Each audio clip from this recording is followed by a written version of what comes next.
The story begins in the Takahara Academy, where kids with special abilities are kept from the outside world, enjoying life as they know it. That is until one day when a girl named Tokio gets a message asking if she wants to go outside of the outside. 15 years later, we see a post-apocalyptic Japan where a boy named Maru and a girl named Kiruko are traveling in search of a place called Heaven. They stay at an abandoned house for the night, and there Kiruko reveals that she's desperately looking for two men. Back at the academy, Tokio talks to Minihime, a classmate who can vaguely see the future.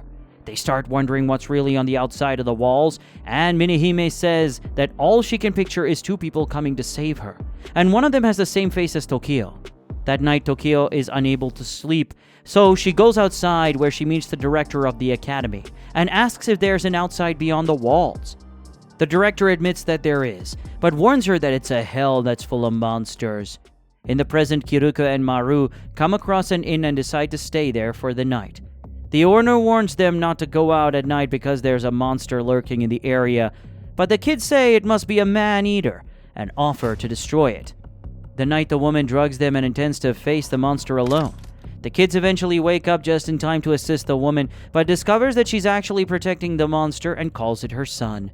Kiruko agrees to let them be. However, the lady gets eaten by the monster, prompting Maru to attack and destroy its core. Though it's a depressing conclusion, they have to keep going and end up following the river in hopes of reaching somewhere with food. Back at the academy, Tokio comes across her classmates kissing, which brings up strange emotions in her. And later she gets jealous of Kuku spending time with a boy named Kona, who draws cryptic pictures of monsters. At the same time, Minihime unknowingly has a secret admirer, Shiro, who receives nudes from Minihime. In the present, Maru and Kiruko eventually reach a small community that has been able to grow its own food. There they find a clue that might lead them to a piece of Maru's past and decide to head back to Tokyo. On the ship back, Maru confesses that he has feelings for her, so Kiruko decides to tell him the truth, that he's a boy trapped inside a girl's body. Apparently 5 years ago, he was actually a boy named Haruki, whose older sister drove race cars for a living. There he was often protected by a man named Robin, who taught him how to defend himself from bullies. One day, Haruki went to watch his sister's race when he spotted a man-eater that could turn invisible at the end of the track. But when he failed to get anyone's attention, he decided to face the monster alone. By the time Hiruko found the man-eater, Haruki was almost completely gone. But she managed to grab him from his mouth, though there wasn't much of him left.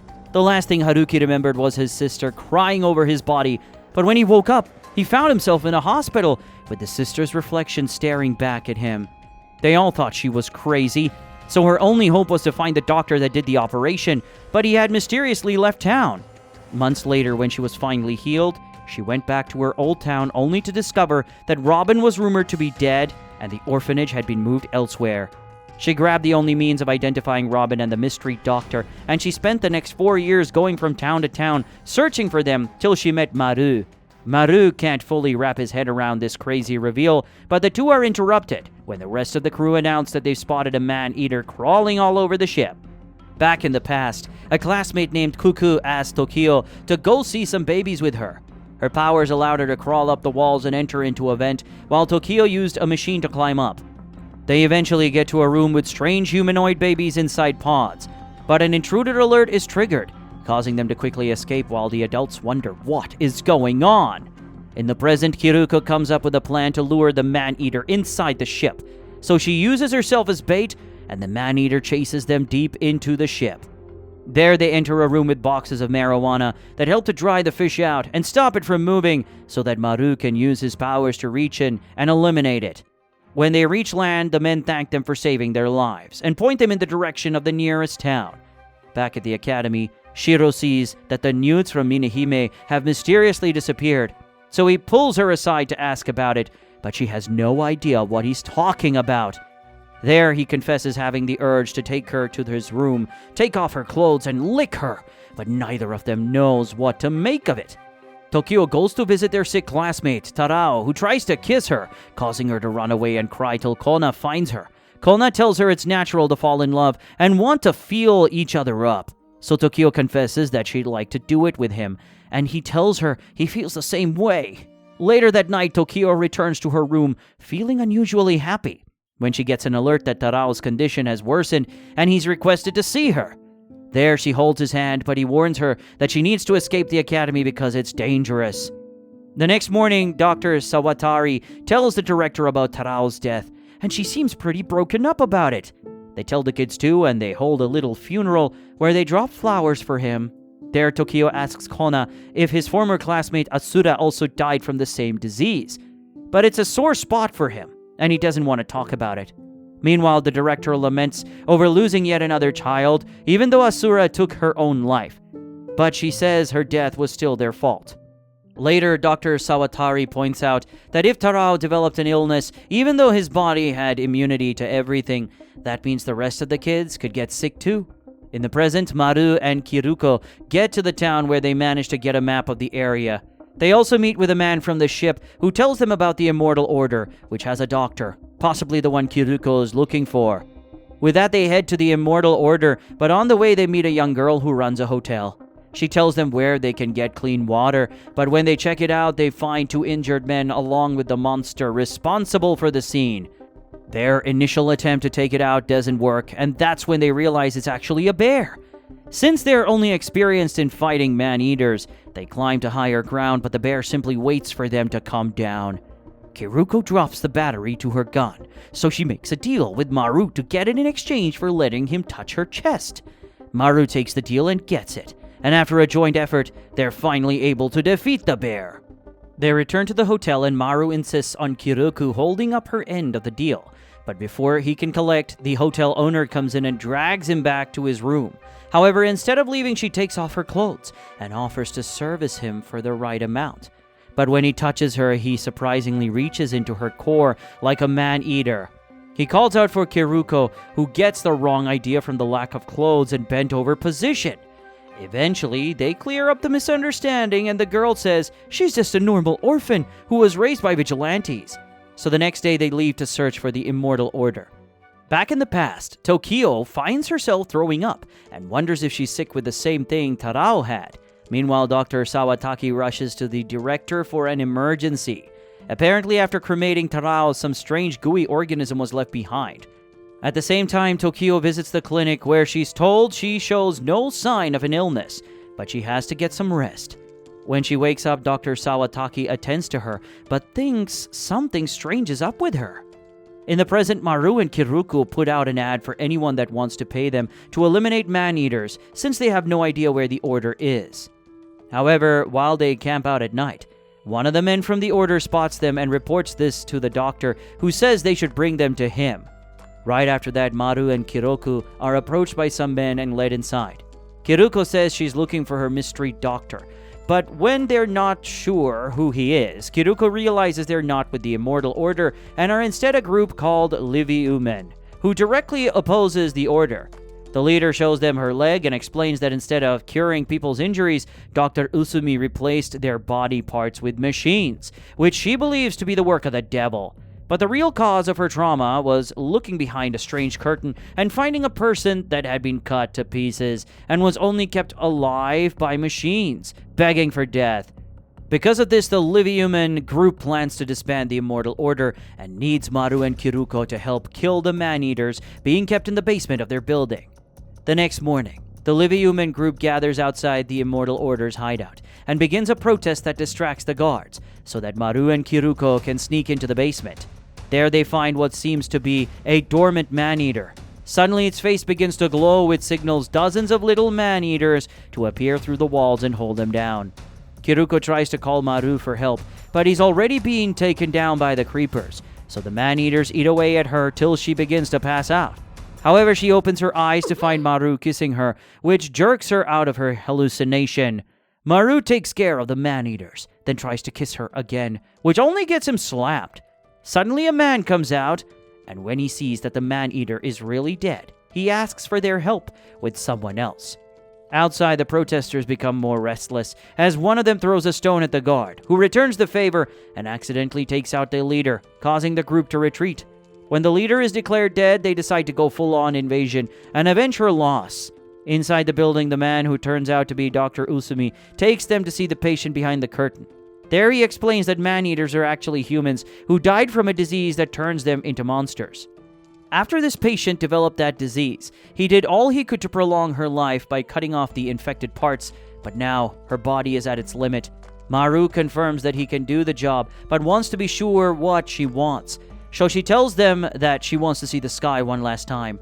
They manage to move her to a balcony where she looks up, then signals that she's ready. Maru reaches it and puts her to permanent sleep, making Dr. Usami wonder if it would have been better to let her turn into a monster.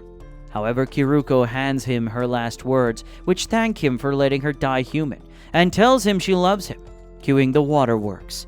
Eventually, the building gets invaded by the protesters, while Dr. Usumi sits on a rooftop with the patient. After staring at the button for a while, he kisses the patient and fires a gun into his head. After this, young Minihime finds herself in a dark cave all alone, until a white light shines around her and one of the other students comes to hold her hand. Back at the academy, Minihime tells Tokio she had a dream that made her really happy, even though she can't remember it anymore. Later, they watch Kona drawing as usual, and think it's sad that he's the only one left from his year. Back then, he was classmates with Asura, who was almost like the mother of the group and had healing abilities. One night, she appeared in his room to tell him goodbye, and though Kona tried her best to stop her, she flew up and hung a rope around her neck. When he tried to convince her to stay, she encouraged him to find someone that he loves. Now he and Tokio have grown closer than ever, but he fears that the same thing that took Asura away will take Tokio away too. The next day, one of the scientists called Aoshima notices something strange about Tokio, so she calls her to the clinic to run some tests. Meanwhile, Shiro finds Minihime staring at the ceiling, but when she tries to explain the creepy silhouette hovering over the ceiling, she discovers she's the only one that can see it. In the present, Kiruko holds up the button Dr. Usami had with him, hoping that if they track down the town he used to live in, they could get some answers. They eventually come across a man who they pay for some information on the logo, but end up getting scammed by a fake story of him being trapped in a secret facility run by women. After they find an abandoned building called Takahara Academy, which seems to be the origin of the logo. When they look around, they only find evidence of it being nothing more than an orphanage and a cram school, which doesn't exactly sound like heaven. However, the academy is said to have had 2 facilities and 18 branches, so they decide to track down the facilities. As they leave, they run into the man again, who assures them his story is real, and decides to accompany them. They manage to help him reunite with his family, and in exchange he gives them his van to drive around. Back in the past, the director held a meeting to appoint Aoshima as assistant director, which angers Dr. Sawatari, who was more qualified for the position. She also announced that Tokio is pregnant, and they have no idea how the hell that happened. Months go by, and they keep Tokio away from the others, while they bring in a new batch of younger students. Later, Dr. Sawataki meets with the director, and she reveals that she has only promoted Aoshima so she can undergo a transplant surgery to inhabit her body while she waits for her real target, which is Tokio's child. Later, Minihime notices one of the new students named Oma sitting alone crying. When Minihime takes off her glasses, her powers activate and cause Minihime to hallucinate being trapped and stabbed by sharp objects. When she wakes up, she discovers Kona's also in the clinic with her, since he's somehow now linked with Tokio and can't get up. Minihime tells him about what happened and explains how she keeps seeing things no one else can see. At that moment, it happens again, and she sees a man-eater which almost appears to be speaking with Kona's voice. She looks away, hoping it disappears, and thankfully it does. It's just Kona in the room with her. After she goes outside and comforts Oma, she then takes off her glasses again. But this time, she's able to fight off the hallucinations and tells her it's okay. The next morning, the students, including Tokio, are suddenly gathered at the pool, where a robot tells them they're about to go on a long test to reach the outside of the outside. The students don't know what to make of this, but they leave to wait for the first problem.